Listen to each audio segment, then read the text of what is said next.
السلام عليكم ورحمة الله وبركاته. ازيكم حبايبي؟ عاملين ايه؟ يا رب تكونوا بخير. النهارده كده هعمل حاجة بسيطة وحابة اشارككم معايا. هعمل ويكا. ويكا دي عبارة عن بامية اللي هي الكبيرة شوية. بنجيبها نغسلها ونصفيها ونقطعها كده زي ما انتم شايفين كده، شرايح كده. الويكا دي بقى بتتعمل ازاي يا حبايبي؟ بيبقى معانا شوربة، اي شوربة عندنا، ومعانا تومة بالفلفل الاحمر، اي فلفل برضو لو ما عنديش احمر، ومعانا طماطمايه، نص طماطمايه كده صغيره. اول حاجه هنعملها هنقول بسم الله الرحمن الرحيم. هننزل بالشوربه بتاعتنا، اي شوربه موجوده عندنا نعمل بيها ايه؟ شويه الويكا الجمال بتوعنا دول. الويكا دي عباره عن الباميه الكبيره.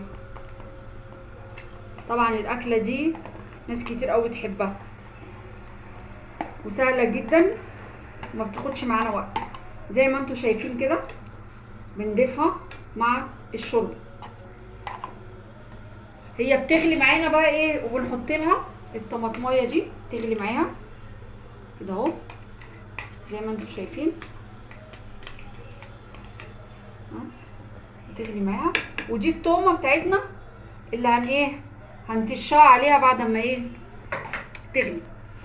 هي لازم ما نطش التومه دلوقتي، نطشها في الاخر. طبعا بنحط لها كزبره ناشفه مع التومه وملح.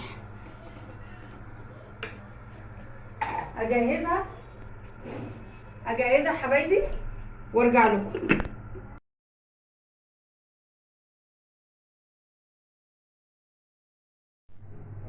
وده يا حبايبي بعد ما عملنا الويكه الجميله بتاعتنا، بسم الله ما شاء الله، زي ما انتم شايفين كده. بصوا باي شوربه عندنا تعجبكم قوي.